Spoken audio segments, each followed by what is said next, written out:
Fala pessoal, sejam todos bem-vindos a mais uma aula do nossa matéria Milagres do Novo Testamento. E na aula anterior já tivemos uma aula introdutória sobre os motivos pelos quais eu estou na igreja. E isso não deve ser porque o Senhor faz milagre, mas apesar dele não fazer também. Falamos sobre a dimensão do universo, falamos sobre coisas extraordinárias. E nessa aula vamos aqui entrar numa introdução sobre a pessoa de Jesus, nos milagres deles. Mas antes eu quero ler um versículo bíblico e eu espero que você já tenha se inscrito no canal, já tenha dado seu like e também tenha dado um resumo aqui no chat aqui do YouTube, tá bom? Vamos de aula. Mas para isso eu quero que você abra sua Bíblia no livro de Atos 2:22, que é o nosso texto base, que é para a gente poder caminhar nessa aula Milagres do Novo Testamento. Atos 2:22 diz: Varões israelitas, escutai estas palavras. A Jesus Nazareno, varão aprovado por Deus entre vós, com maravilhas, prodígios e sinais, que Deus por ele fez no meio de vós, como vós mesmos bem sabeis. Então, quando Lucas falou assim, Jesus Nazareno, varão aprovado por Deus, primeiro ponto, né? As razões pelas quais Jesus realizava milagre, porque ele era aprovado pelo seu próprio Pai. Ele era aprovado por Deus, que fez entre vós maravilhas, né? O que são os sinais de maravilhas? Que é fazer nascer onde não tem, acontecer onde não há. Sair água da rocha, maravilhas, né? Sinal de maravilha. Nascer uma mão onde foi amputado, sinal de maravilha, né? Que Deus, por ele, fez no meio de vós. Então, quem faz o milagre? Nós temos que entender que não somos nós, diante de um milagre, diante de uma cura, diante de um sinal de maravilha, não somos nós. Tudo é dele e por ele e para ele. Tudo é de Deus, não somos nós. Quando a gente toma para si toda essa glória, Deus irá abater o soberbo. Por quê? Deus não divide a sua glória com ninguém. Quando a gente está dentro de um culto e fala, quando eu falar, ela vai ser curada, você está tomando a glória de Deus. Você está tomando o crédito que é do Criador e ele não divide a sua glória, o seu crédito com ninguém. Tudo é para a honra e a glória do Senhor Jesus Cristo. Portanto, entenda que tudo é por causa dele. Jessé Aguiar, não lembro se foi Jessé Aguiar que cantou, né? É por causa dele que eu ainda não parei nem desisti. Tudo é por causa dele, né? O Anderson Silva, o pastor Anderson Silva, fala uma frase interessante, né? Ele fala assim: o evangelho não é difícil, o evangelho é impossível. A gente só consegue por causa do Espírito Santo de Deus. Olha que maravilha! O evangelho não é difícil, o evangelho é impossível. A gente só consegue por causa do Espírito Santo de Deus. Então, diante do milagre, olha, tem pessoas que cometem um erro gigantesco, que nem prega a palavra de Deus e já quer fazer os milagres. São os curandeiros. E se acham ainda os profetas da vez. Mas, na verdade, o milagre não te leva ao arrependimento. Mas a palavra te leva ao arrependimento. O milagre não te salva. Mas a palavra de Deus pregada te salva. Porque tem muitas pessoas que receberam o milagre e se desviaram. E se perderam no meio do caminho. Mas tem aqueles que, apesar de ouvir a palavra, foi semeada no seu coração a palavra, elas foram acometidas de uma enfermidade ou de uma doença sem cura. E no final das contas, ela morreu adorando o nome do Senhor. Porque, como diz Hernandes Dias, o milagre não é o evangelho, mas o milagre abre portas para o evangelho. É importante entender esse aspecto. Todo milagre é inexplicável, por isso ele é, portanto, produto de uma providência divina, uma vez que Deus exerce controle sobre todas as coisas. Novamente, entendendo isso, que o milagre não é produto humano, o milagre é produto de um Deus bondoso, do Deus Criador. Todo milagre é exercido, efetuado, executado ou realizado por Deus. Por isso que ele é inexplicável. Se for explicável, não é milagre. De acordo com Brunelli, diz que milagre vem do latim mirus, que significa espelhar, e também significa admirar-se. Trata-se de algo maravilhoso, prodigioso, espantoso. Todo milagre causa espanto. Se não espantou, não é milagre. O milagre é uma ocorrência incomum, independente da ação espontânea da natureza, uma ação surpreendente para o qual não há explicação. Por isso, é atribuída a uma intervenção sobrenatural. Novamente, se tem explicação, não é milagre. O milagre, ele é inexplicável. Antes da queda, podemos ver o primeiro casal desfrutando de uma vida feliz e harmoniosa, bem como de uma excelente saúde. Porém, depois da queda, veio o pecado e, consequentemente, as enfermidades, quer física, emocional e espiritual. Com o pecado veio a morte, o sofrimento e as moléstias. Não fomos criados para morrer e nem para sofrer, mas para viver eternamente e ter uma vida abundante. Por isso, não sabemos lidar com a morte, muito menos com as doenças. Neste aspecto, com a vinda de Cristo, com a presença de Cristo, nós somos sarados pelas suas pisaduras. Na sua morte, nós temos o direito também da cura, temos o direito também do milagre.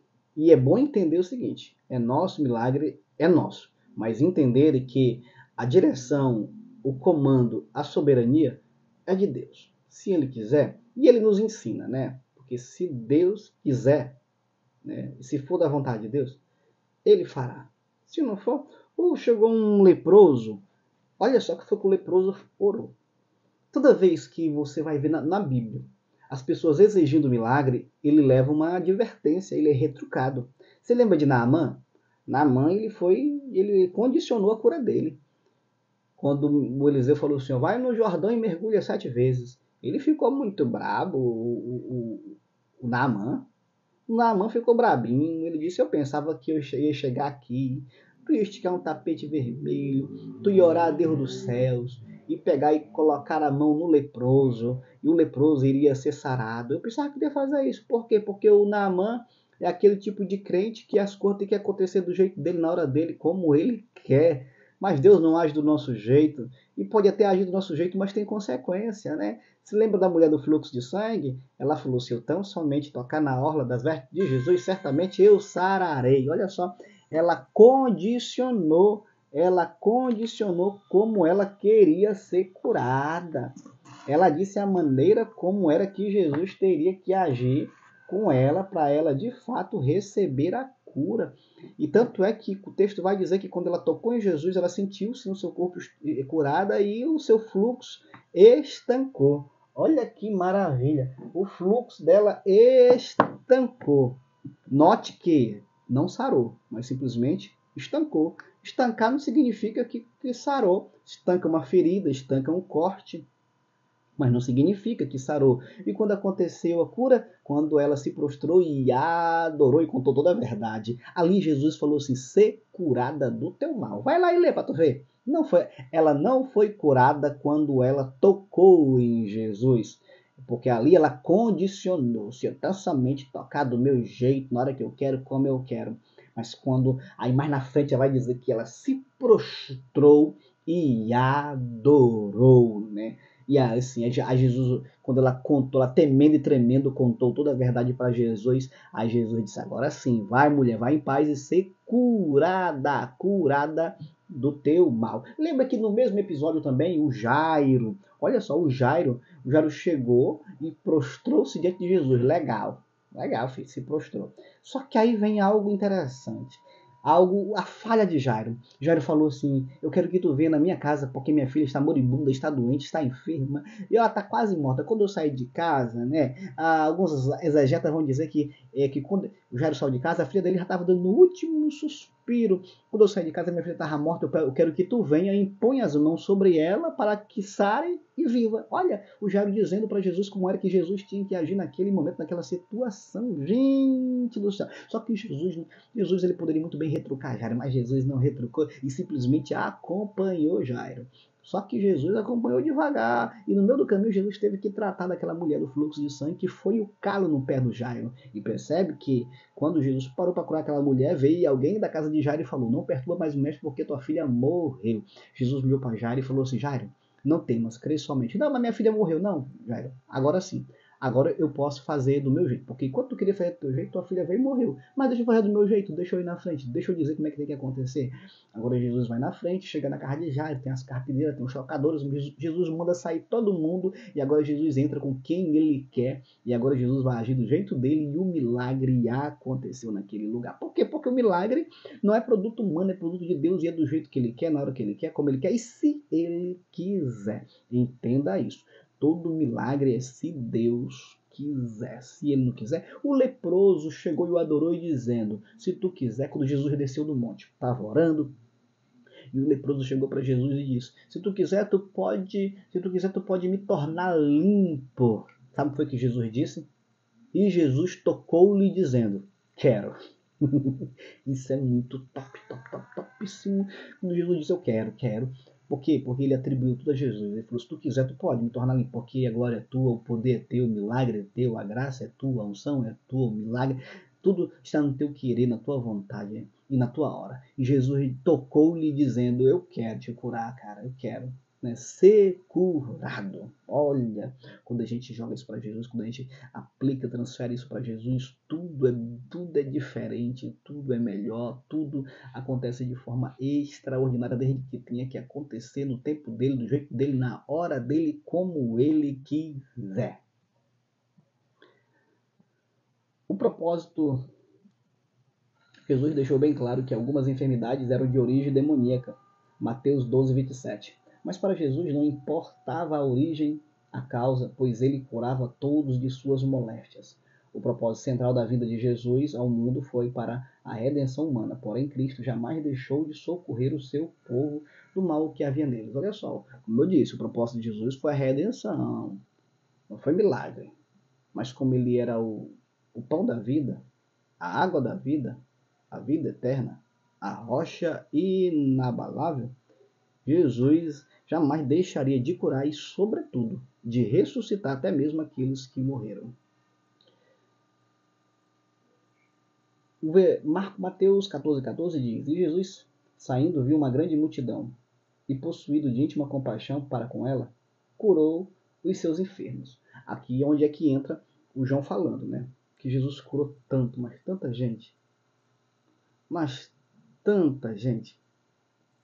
que não daria para escrever no livro, porque aqui curou muitos enfermos. Aí não foi explicando, especificando a cura de cada um. Não especificou. Especificou aqueles que eles viram, que consideraram assim, relevante para o momento e para que esteja aqui registrado para nós nos evangelhos. Então, que Jesus curou muita gente. Quantas pessoas na tua igreja que são curadas que ninguém nunca notou, ninguém nunca percebeu? Vamos lá. Mateus 9,36 e Marcos 6,34 diz: Jesus tinha compaixão dos enfermos, dos oprimidos, dos abatidos de espírito, porque andava como ovelhas que não tinham pastor. Como era desgarrada dos pastores, dos sacerdotes, Jesus viu como ovelha que não tinha pastor e Jesus fez o papel que era para ter feito, né? Jesus curava. Como já ressaltamos, Jesus veio para anunciar o reino de Deus e as curas e milagres operados por ele tinha como objetivo mostrar que o Messias prometido havia chegado. Lucas 4, 43 e Lucas 8, versículo 1. Cristo não somente curou, mas deu poder e autoridade para que seus discípulos também realizassem muitos milagres e cura em seu nome. Lucas 9:2 e versículo 60. Isto posto é sabido de todos, Jesus iniciou seu ministério terreno operando uma ação milagrosa em uma linda festa de casamento, isto é, transformando água em vinho, né? Então, Jesus já deu início no seu ministério já ali em Caná da Galileia, em João capítulo 2, fazendo um milagre do vinho. Ali temos algo extraordinário naquele milagre, porque, em primeiro ponto, O primeiro ponto a se destacar foi o primeiro milagre de Jesus terreno que foi registrado. Se Jesus, ali Jesus falou, mulher, não chegou a minha hora, porque ele não tinha registrado ainda, né? Não tinha feito, realizado. Mas olha só o que a mulher falou. Ainda não é minha hora. Jesus não disse que não era tempo. Jesus disse, ainda não é minha hora. Porque apesar de hoje ser o tempo de ir para a aula, é o tempo de aula, mas não é a hora de ir. A hora de ir é às 13 horas. O tempo, terça-feira, quarta-feira, tem aula. E a hora? Não, ainda não chegou a hora. O que Jesus estava dizendo? O tempo chegou, mas a hora não chegou. E qual é a hora? A hora que vocês encherem as talhas de pedra. Quando encher a talha de pedra, chegou a hora. Porque já é tempo, mas não é a hora. Prepara o ambiente. Quando o ambiente é preparado, a minha hora chega. Quando você prepara o ambiente da sua vida espiritual, o milagre chega, a hora chega.